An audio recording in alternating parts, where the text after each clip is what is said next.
Welcome back, everyone, to our Groundskeeper Chat series. I'm your host, Meg Kruger. I'm also joined by my co-host, Mr. Christopher Bell. Hello. And today, if anybody were to say, dream guests, who's at the top of your wish list? The Rock. Yes, definitely. So I think we're going to just spend the next 30 minutes talking about Dwayne. But no, truly, Pam Sherratt with the Ohio State University, you are at the top of that list. And, we connected during COVID, but I don't think we've ever formally had you on as a Groundskeeper Chat guest, because you did a little STEM project with us and we did some fun projects for the kids during COVID, but I don't think we've ever formally sat down and gotten the full enchilada on your Groundskeeper Chat story. So welcome. I'm so excited to have you. Thank you very much. It's a pleasure to be here. We haven't. We've never done this. Yes, we've never done it. Thank you. And hopefully this is just an intro to a longer, a 4-hour episode that we'll record. As you know, we don't have that in the schedule today, but this is my pitch to have you on. Hopefully a repeat guest in the future. Thank you very much. I'd love to. So that's really how we start every episode here, is we get that turf origin story. So I'm very excited to hear yours. How did this career come on your radar, and how did you ultimately decide, okay, I'm going to do it? So my uncle Stan had a plant nursery growing up. So I worked for him from the age of 11, weeding wallflowers for 50 pence an hour. Oh, wonderful. And I knew immediately that I wanted to be around plants. I love plants. My family are all gardeners. We spend a lot of time outside. Okay. So I left school at 16. Oh, wow. Okay. I hated high school. I left school at 16 as soon as I was able.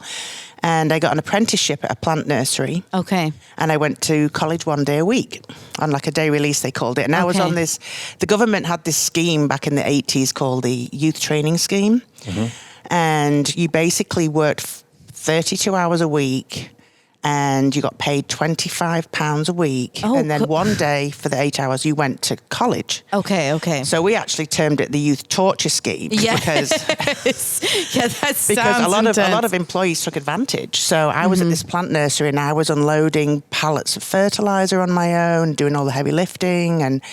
But it was good experience. And then from there on, I went and did a 2-year degree. Okay. After my 2-year degree, I got a job at the college where I was going to, which was Myerscough College. It's a huge agricultural college in England. Okay. And I got a job there as an instructor. Okay, very cool. In horticulture. So I was teaching garden history and, pricking out and potting and pruning and all of the horticulture things. Yes. And then they said, how do you fancy instructing and helping in the turf program? And that was really, I didn't know anything about it. And I joined this group of people I immediately fell in love with. And then we'd take the students to Manchester United and to golf, Royal Lytham, St Anne's, Royal Birkdale. And I just immediately fell in love with this side of the industry. So I weaseled my way into the turf group and did less and less horticulture. And then I was able to do my 4-year degree while I worked full time. They helped me go to the local university and do my bachelor's degree. Very cool. And then now they had a really good relationship at Myerscough with Ohio State. They used to go to each other's conferences. Okay. And there was I met this Irishman called Mike O'Keefe. All roads lead back to Mike O'Keefe. He works at Ohio State and he runs the international internship program. Okay. So he sends American students in the green industry across the world to do internships and get experience, and he does the same for people around the world coming to the States. Okay, very cool. So I got to know him, and he said, why don't you come over to the Ohio State University Turfgrass Research Facility just for the summer? You can learn new techniques, you can learn research, what they're doing, and you can take that back to your classroom. That was in 98. Okay. So I dragged my husband for the summer and we came on kind of a jolly. I worked at the research farm. Okay, so your husband was already in tow by this point. So he was a mailman in England. Okay. So I don't know how he got the 6 weeks off, but he did. So he came with me and I would work at the research farm and he would just kind of mindlessly walk around Columbus. I love it. What a nice time for him. But then I got to know Carl Dannyberger and John Street and all the turf faculty. And John Street's assistant, I got friendly with her and she was leaving. Okay. So when she left, I applied for her position as Wow. John Street's assistant. and everybody helped me. I like to think it's because everybody wanted to help me, and not that my boss in England was like, this is a great opportunity to get rid of her. But no, they were wonderful. You know, my boss, Martin Jones, was one of the best in the industry, is one of the best in the industry. So cool. And he was like, you cannot pass up this opportunity to go to America. You can do your master's degree while you work for John. So cool. And it all fell into place. Mike O'Keefe helped me with the visa situation.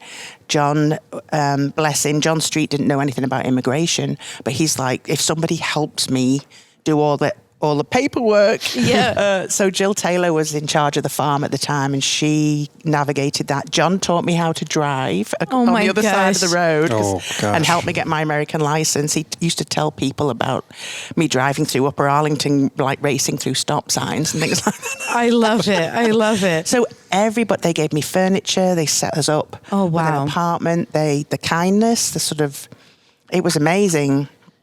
And then I feel like not long after that, because this was in 99, we came back. Okay. And then 9/11 happened. Okay. And then everything, if you remember, everything shut down. Yep. So it was almost like all the ducks were in a row. I got to come here. I got to do my master's degree. Everything fell into place, and then everything changed. Oh, wow. So I'm so grateful for that happened, that I was able to do that. And I talk about Mike O'Keefe a lot. I don't know if you've ever had Mike O'Keefe on this. No. But you should, because he's got thousands, tens of thousands. He would be my 4-hour-long episode. Yes. Okay. Not just turfgrass undergraduate students that have gone on to work all around the world in sports and golf, but also graduate students that are now, the leading research programs in Basel in Switzerland, and they are, they're faculty members in Germany or something. I mean, he's done that for Turf family tree. That's just, huge. Yeah. So cool. So that's my story. And then I forgot to say that I did also promise my husband in 99, if you come back with me, it's just for 3 years while I get my master's, and then we'll move home. And he must have liked it to some extent. Well, I tell people now, he has a Harley Davidson, he has an F-150 truck. Oh, he's full on American now. Yeah. That's amazing. Oh, he's in the country music. Yes. That's incredible. Yeah. And Ohio State really has been at the core of that for the journey since you've been, in America. Yes. So I've been here, this is my 26th year. Wow. Okay. Ohio State. I've done different things across that time. But yeah, it's been incredible. I absolutely love it. I love the people. Yeah. I love the state. I love the seasons. The seasons are very similar to England, where I'm from. A bit colder and a bit hotter and those types of things. But I love, it's not too dissimilar to England, actually, Ohio. Well, look at that. We're on the map for something. Good. For latitude or the longitude, whichever one it is. Oh, goodness. And so, one thing that I always see you pop up on social media for are these field trips of sorts with students, taking them and getting the boots on the ground, as I would like to call it, like meeting with, turf managers or having them see a field or a research center. Are there any aspirations to take them, across the way and have a group, go see Manchester United or something like that? So we used to do that. Oh, okay, very cool. Yeah, we did. I've done it twice. Carl Dannenberg and Matt Williams did it a few times. It was a study abroad, and we'd take the turf group. Cool. Yeah, we would do that. And I think just a combination of the student numbers declined a little bit, started declining a bit before COVID, and then COVID. Yeah, we keep talking about resurrecting that and doing something like that again, because if you need a parent chaperone, let me know. We've had so much fun doing that. I'm sure. We've been over there when there was a petrol strike and we didn't know if we were going to be able to get home. Oh, goodness. We've had so many funny stories of like being on a Scottish golf course and having to hide in the bushes because people were playing through and they didn't want to see us on the fairway. I love it. They've been to Manchester United. They've been to Arsenal. Cool.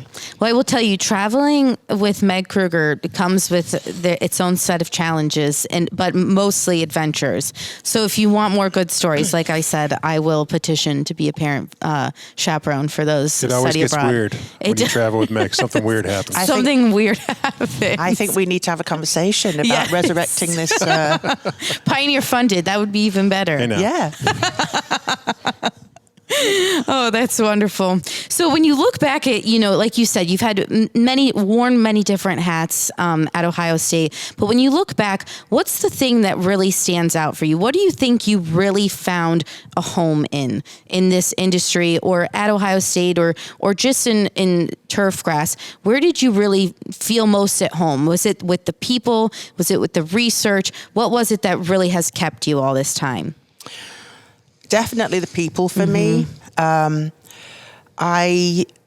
have done applied research, and I enjoy the applied research, and I'll usually put a demo out for field day, or be involved with other people. The extension piece is important, but for me, the students, like working with the students, teaching the classes, developing new things for the students, developing those online certificate programs. So I really like content creation. Okay, yes. I really enjoy creating things. I have that personality where if I had to do something every day, the same day, I would throw myself off a cliff.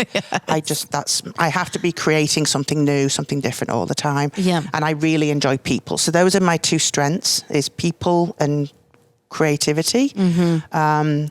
If I need to do math, I go see Gardner. If I need to, and then I work with a couple of people who are really good at sort of the day-to-day organization of things, because that's not my forte either. I've started to recognize that about myself, what I'm really good at, what I enjoy, what I'm successful at versus things I have to kind of endure and do. But the students is the students for me, because I also taught for 10 years at Myesco before I came here. Okay, yes, yeah. So I've been teaching since I was 21. Wow. So as someone who hated high school. Yes. Or hated school just in general. That's very interesting. And that might be why, because I had terrible teachers. Yeah. I went to a grammar school, which was very much more focused on how you acted. Okay. And your decorum and how you dressed. Okay, yeah, I would not excel. It's like our office. So it was very strict, and everyone was matron, and if you didn't understand something, you were told to sit at the back and be quiet. Yeah.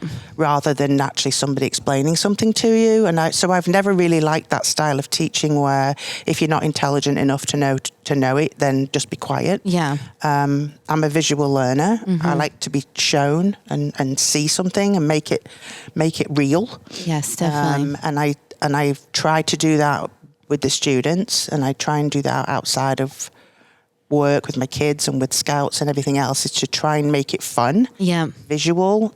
I think they learn that way much better. Some people do, at least. Yeah, definitely. I would say people and creativity are the two things that I enjoy most. And what have groups like OTF really provided for you in your career?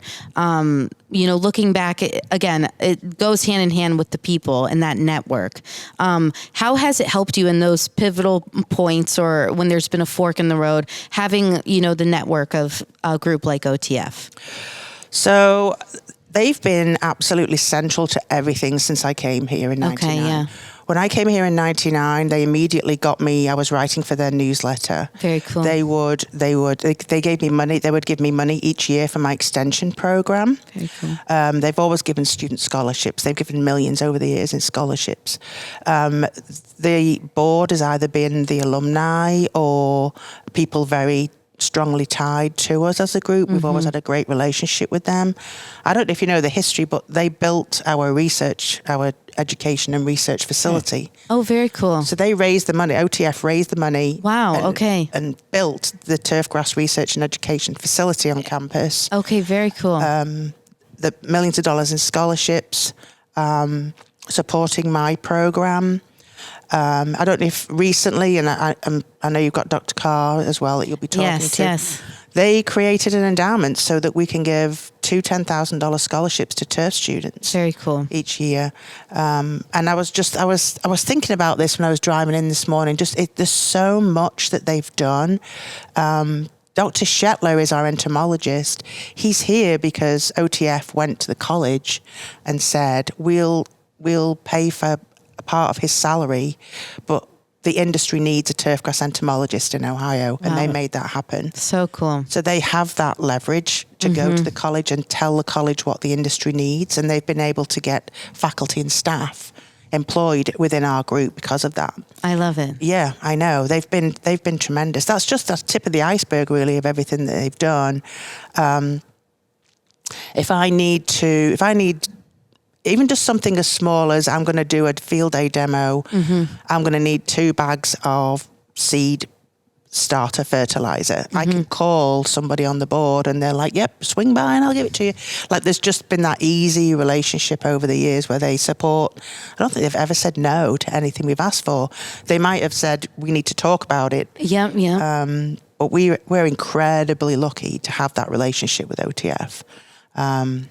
They've never not been supportive. And I really feel like that's a trait among so many industry groups and in the people that are, putting the time in to be in the board or on, a trustee or what have you, is that like at their core, they want to support and help. Like, feel like you could run into different groups where it's like, their MO is to turn you away and tell you to look elsewhere, or, like their role is to be like, hey, the money's not there, or this is a no. But I really feel like in this industry, the groups exist to say yes, or to find a way, or to be that supportive, network for their members. And it's definitely a two-way street. Yeah. It's not just us from the turf team at OSU asking OTF all the time, give us money, help us get people employed, help us convince the college we need ABC. They'll work with us and say, how can you make this OTF event successful? What can we do to, when we do a scholarship fundraiser to raise money for the students, we need you to advertise it. We need you to come. We need you to help us put this together. It's always a joint effort. It's not, it's a two-way street. Definitely. Ultimately, we have a mission, and that mission is to support research, extension, teaching in the state of Ohio, to be a legislative voice, and also to support young people coming up. And we have that vision, and they have that vision. Yeah, goes hand in hand. That goes absolutely hand in hand, yeah. I love it. So I want to dive into your turf family tree a little bit. Some of the students that have come through your classroom that you get to see out in the real world now. Who's your favorite? Oh, my goodness. I could sit here there's 2 problems with that. Number one, we could sit here for the next week and I could list all the students I've had. I would love it. Number 2, my brain cells have gone over the years, so I've probably forgotten a lot of the names, but every single one of them has been amazing. And it is always a joy when you see somebody at the Olympics or at a World Cup, or, hosting a PGA tournament or something. It always makes you, absolutely burst with pride. Definitely. But one of the things I love is social media. I get to see them. Yes, get to see it playing out. Yes. So a couple of years ago, I housed a young guy from Ireland. He came just to coach soccer for the summer. Very cool. And I put him up in my house. And now he's got his own family and he's got kids and he's kept in touch. And it goes beyond just turf. It's also sports. When you're in the sports industry, you get to meet all those cool people too. So yes, I can't give you my. I was waiting for it. So that kind of leads my brain to one area. I try to put myself in your shoes, and I think of, okay, I've been an educator for a while. What's that first experience feel like when you see someone who's your student and now they're one of your industry peers? Was it a little surreal? Like, no, you're still a kid, or you were pretty good at the transition there? No, I think I'm pretty good at that. Are you? Yeah, I don't. I mean, Meg's known me a long time. I pretty much don't have an ego. Like, I don't have an ego, so I don't feel like, even if they're a lot younger than me and they're much more successful for me, I'm like, kudos, good for you, because I've made life choices that I'm happy with. I'm happy where I am, and I'm always happy for them. But it can be, the big thing for me is like when I see them and they've got kids, and I still think of them as my kids. Yes. That's the big thing. But it's incredible how successful they can go on and be. You'll see, especially when you see someone who's we've got Weston Applefella coming in. I was going to bring the name up, but I was. And he's working with FIFA now, and he's going to come. He's going to come talk this afternoon, and then bless him, he's going to come tomorrow morning. I've got the high school students coming in, and he's going to come speak to them for a little bit. Oh, he knows how to get the brownie points. Look at that! I love it. I didn't know Weston was here. Is he going to avoid us? Yes, he said some media big X on us for the rest of the time. But I will tell you, I think, what was Weston's Spotify Wrapped age? It was something crazy. I'll expose him that way. He had a listening age of 50 for his Spotify Wrapped. Mine was 22. I know, that's so cool for you. I don't really use Spotify, so. Well, I'm even worse than you because I don't even know what that means. Oh goodness! I learned from them actually. Yeah, it's just like a Pandora or an Apple Music. It's just another like music streaming, but they've separated themselves by giving their customers the data like the first week of December every year, and they'll tell you like, oh, you listened to this song this many times, or this was your top artist, or this was your top 5 songs. And it's always funny to like look back, but their new feature this year was your listening age. So it was like based on who you were listening to, they tried to peg how old you were. And mine was 29, which is spot on. Weston's was 50, but I've seen like some crazy ones where it'll be like, up here and they got a listening age of like 84 or something. Yeah.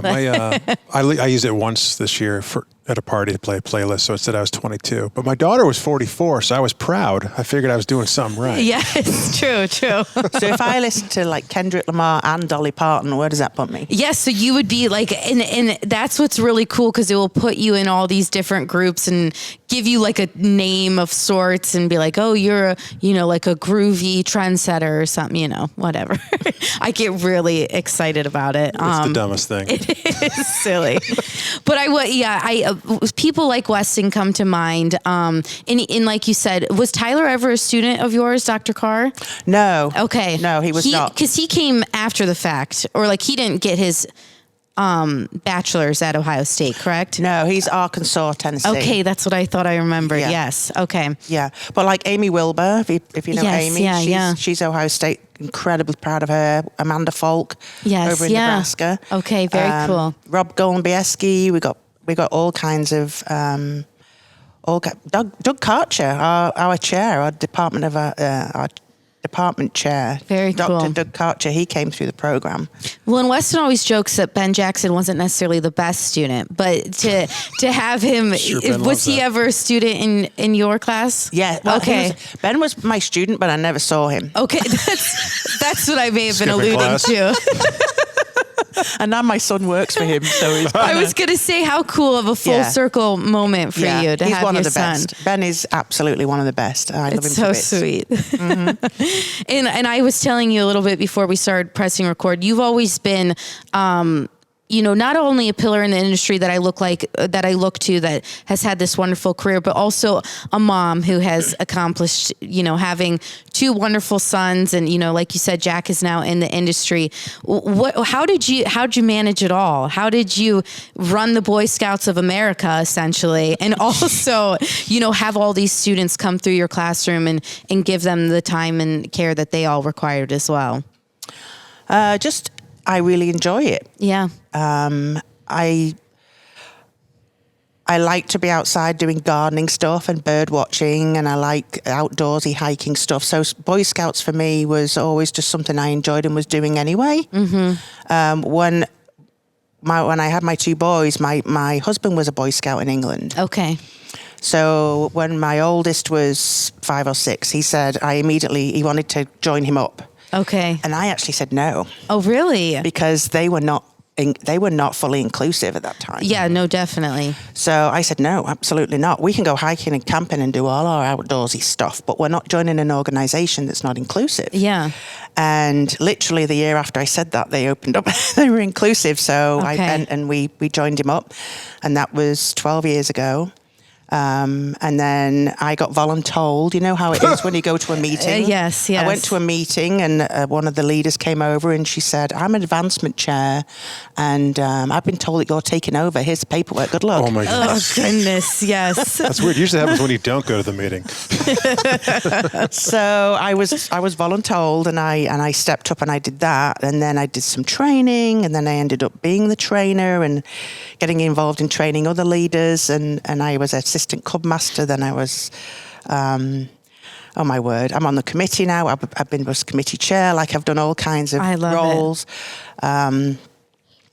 It is amazing. Yeah. The program is the best there is for building character and building independence.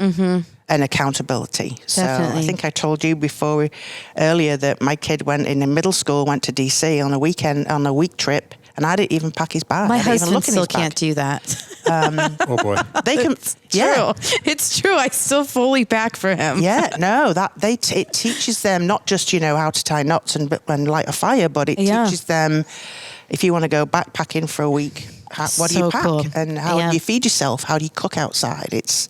It's been absolutely incredible. So my oldest has got he's got his Eagle. So cool. And my youngest is working on that. What was your oldest? What was his project? So we have a resource centre in Clintonville where I live, Okay. which is it serves homeless, it serves the elderly, it serves like after school programs. Very cool. He renovated their basement and built some work benches and things Very like that cool. for them. I love it. Yeah.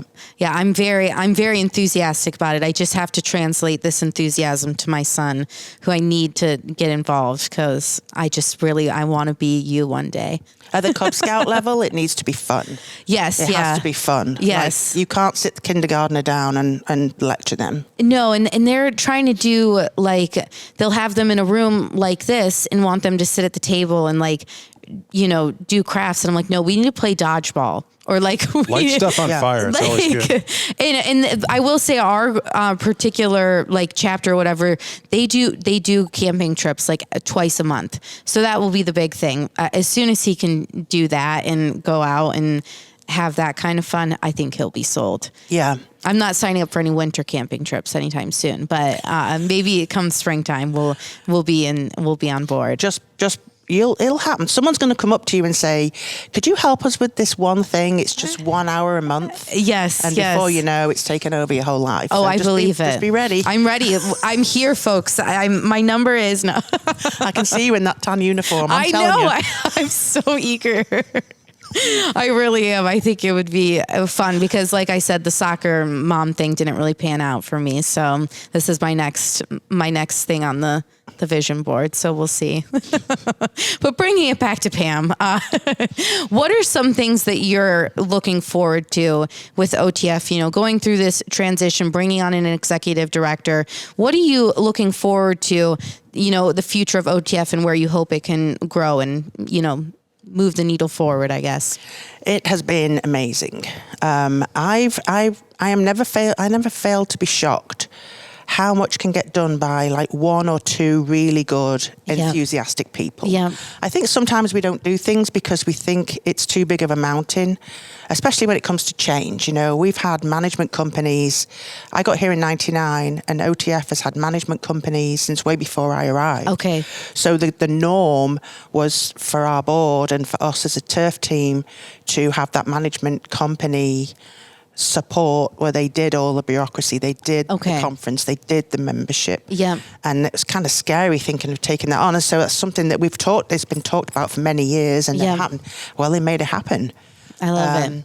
And I think that, Tyler coming on as a new faculty and then we've got several people on the board who really just jumped right in. We're not afraid of that change. It's been amazing. Very One cool. or two really good, and then the whole board's on board. I went to a board meeting last night, and I haven't felt that kind of enthusiasm and excitement for years. Mm-hmm. There's a feeling of ownership. It's not just they show up to a meeting and you get given a treasurer's report, and the management company tells you where this your is what you're allowed to are. spend, whatever. Yeah. Yeah, and you don't even if you're like me and you're not a math head, you look at that and you don't, well, which column's which? And you're only talking about it for 2 minutes, so you don't understand what's happening. Well, when down to you, and you're the ones that are filling those columns out. Yeah. And you know what's coming in and you know what's going out. And that's not me saying anything mean about management companies. It's just, I think we all got so comfortable having them do everything for us that we didn't know how to do it. Yeah. So Tyler's lined up some great support, great people, and it's been incredible. So I'm really excited to see that grow. I think we've got real opportunity for membership across Ohio. The student scholarships and the student support seems to be growing and growing. I think OTF would love to get to a point where they are giving a lot more money to support research at the university, to support graduate students. I think that's probably on the cards for them. Again, Tyler will talk to you more about that, what that goal is. But just all of those things that feed the mission, I think they're all excited about really diving into that and improving on all of that, because I think it's not that we all got lazy. You just don't know what to do. Yeah. You just get used to the situation. So it's been amazing. Very cool. And it like you said, I think that ownership element of it really it makes it even more something to celebrate. Like we really did the thing.